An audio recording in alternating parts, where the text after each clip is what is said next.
अब आप उनसे बेहद नाराज़ हो गए थे और आपने भी फैसला कर लिया था कि जब तक वो आपसे माफ़ी मांगने नहीं आएंगे तब तक आप उनके पास वापस नहीं जाएंगे। व्यूअर, आप अपने पर्सन को विजुलाइज करिए और मैं आपके और आपके पर्सन के लिए कार्ड स्प्रेड करता हूँ।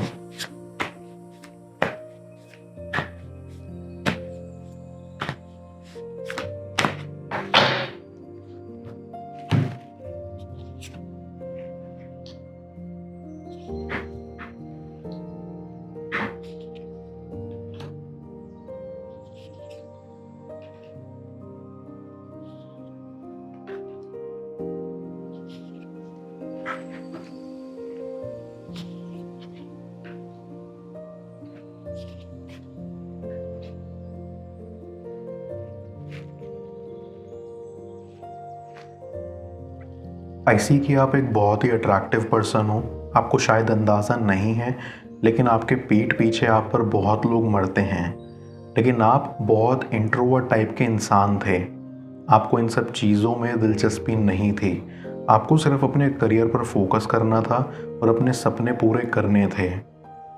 आई फील कि आप अपनी फैमिली को सबसे ऊपर रखते हो और इसीलिए उनकी खुशियाँ आपको अपनी खुशियों से ज़्यादा मैटर करती हैं।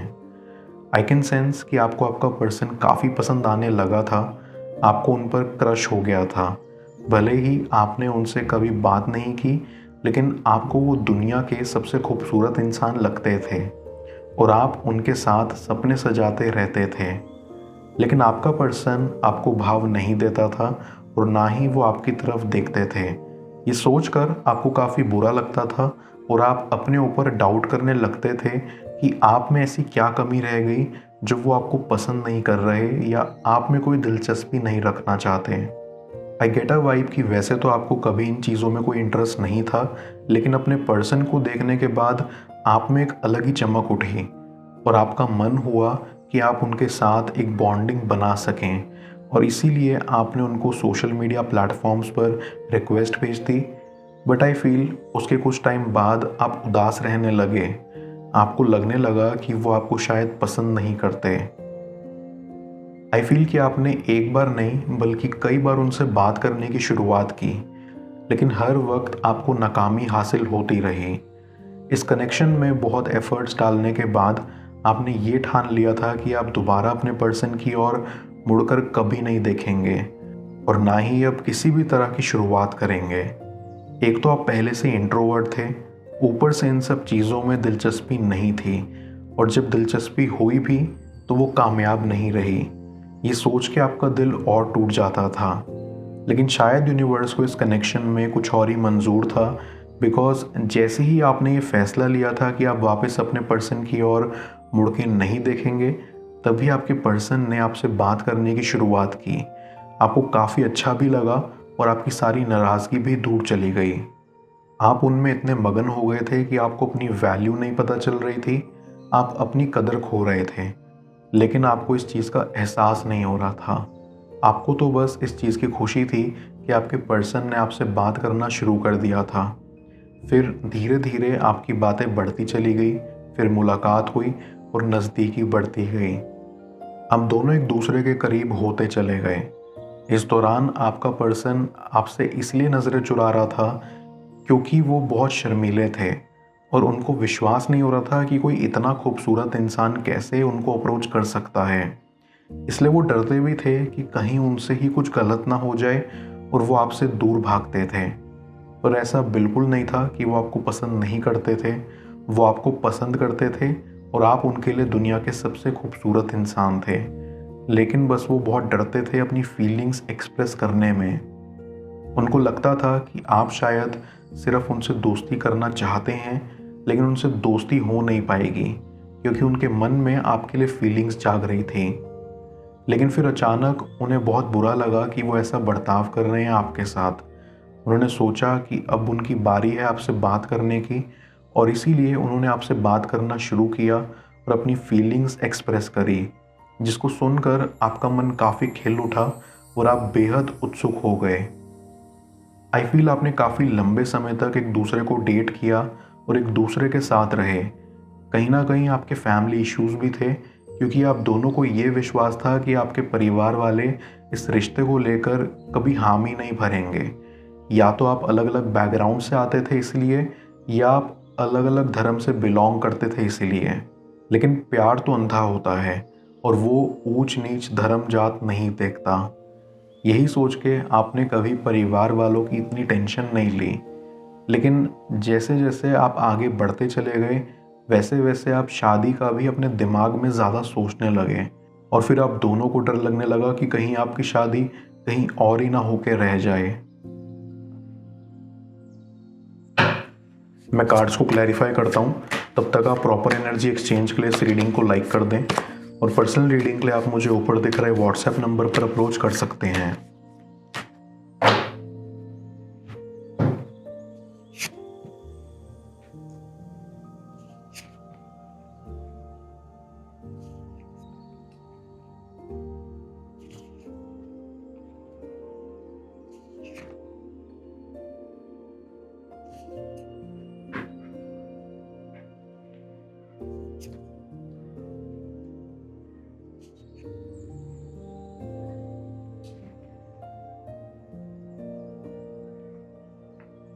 आईसी आपका पर्सन तो कुछ ज़्यादा ही डरता था। उनको ऐसा लगा कि उन्हें अपने परिवार वालों की बात सुननी चाहिए, उनकी रिस्पेक्ट करनी चाहिए, और अगर वो इस रिश्ते को कबूल नहीं करेंगे तो उन्हें ये रिश्ता ख़त्म कर देना चाहिए। आई फील ये सब सोच कर ही उन्होंने आपसे रिश्ता ख़त्म कर दिया, लेकिन उनका मन ऐसा करने को नहीं था क्योंकि उनकी खुशी तो आप में ही थी। ये कहा जा सकता है कि आपका कनेक्शन ख़राब इसीलिए हुआ क्योंकि उसमें परिवार वालों की मंजूरी नामंजूरी का इशू आ गया था। आप काफ़ी टूट चुके थे ये सुनकर। आपको विश्वास ही नहीं हो रहा था कि आपका पर्सन, जिसको आप इतना समझदार समझते थे, उन्होंने आपके साथ ऐसा किया। उनको अपने परिवार वालों को समझाना चाहिए था, लेकिन उन्होंने तो आपको ही छोड़ दिया। अब आप उनसे बेहद नाराज़ हो गए थे और आपने भी फैसला कर लिया था कि जब तक वो आपसे माफ़ी मांगने नहीं आएंगे तब तक आप उनके पास वापस नहीं जाएंगे, क्योंकि आप काफ़ी खुले विचारों वाले थे। आपको यकीन था कि अगर आप अपने परिवार वालों को समझाएंगे तो वो मान जाएंगे, लेकिन वो तभी संभव हो पाएगा जब आपका पर्सन भी आपका साथ देगा। लेकिन उन्होंने तो आपको बीच रास्ते में ही आके छोड़ दिया। आई कैन सेंस कि आपके पर्सन को ऐसा आपके साथ करके कोई खुशी नहीं मिल रही, बल्कि दुखी मिल रहा है। वो जब से आपसे जुड़े हुए हैं परेशानी हैं। उनको अब ये एहसास होता है कि वो इतने पढ़े लिखे होने के बावजूद भी नासमझ हैं।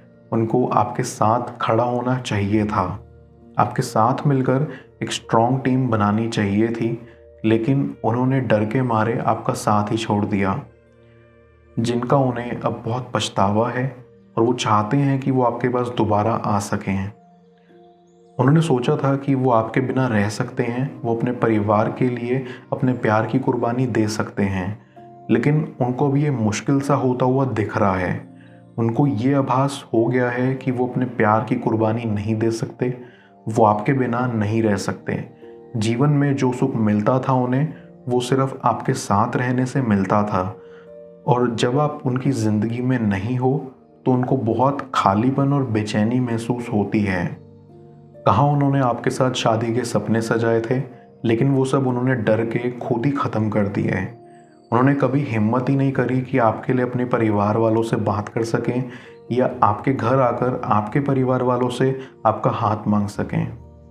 आई फील कि शुरुआत में तो आप दोनों के परिवार वाले आपके अगेंस्ट हो सकते हैं, लेकिन जब वो ये देखना शुरू करेंगे कि आप दोनों एक दूसरे से कितना प्यार करते हैं या आप दोनों एक दूसरे की खुशी के लिए कितना ज़रूरी हैं, तब उनको अपनी गलती महसूस होने लगेगी और अपनी सोच पर उन्हें शर्मिंदगी महसूस होगी। आई सी कि अब वो खुद चाहते हैं कि वो खुद आगे से आएँ और इस कनेक्शन को सपोर्ट करें, ताकि आप दोनों के सर से ये टेंशन हट सके कि परिवार वालों का सपोर्ट नहीं है। और ये आप दोनों के लिए भी एक बहुत अच्छा मौका है अपने कनेक्शन को सुधारने का। आई कैन सेंस कि आपका पर्सन अब आपसे माफ़ी मांगने आएगा कि उनको आपको यूं छोड़ना नहीं चाहिए था। वो आपको इस मामले में सरप्राइज़ भी दे सकते हैं अपनी फैमिली से बात कर, लेकिन उनको अपनी गलती का एहसास है कि उन्हें समझदारी से काम लेना चाहिए था और इस तरह बचकानी हरकतें नहीं करनी चाहिए थी। आईसीज को सुधारने के लिए वो प्लानिंग कर रहे हैं, जहां पर वो आपसे दूसरा मौका लेने की गुजारिश करेंगे। आई फील कि आप भी इसी मोमेंट का इंतज़ार कर रहे हो, एंड मैं देख सकता हूँ कि वो दिन दूर नहीं जब आपका ये इंतज़ार पूरा होगा। मैं ओरेकल ऑफ द फेरीज की मदद से यूनिवर्स से आपके लिए एडवाइस पूछूंगा। देखते हैं यूनिवर्स आज आपको क्या एडवाइस करना चाह रहा है।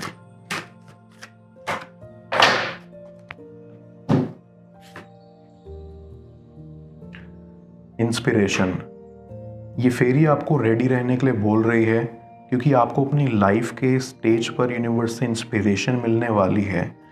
इंस्पिरेशन ये एक ऐसी चीज़ है जो कभी फेड अवे नहीं होती और हमेशा आपको आगे बढ़ाती रहती है।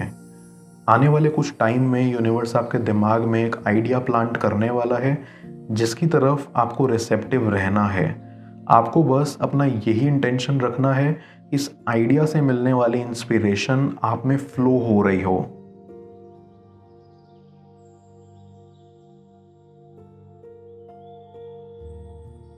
किस तरह उनके दिमाग पर आपके प्यार का भूत सवार होगा, जाने स्क्रीन पर शो हो रही इस अगली टैरो रीडिंग में। पेड पर्सनल रीडिंग के लिए आप मुझे ऊपर दिख रहे व्हाट्सएप नंबर पर अप्रोच कर सकते हैं। मैं मिलता हूँ आपसे दोबारा अगली टैरो रीडिंग में। Till then, bless you.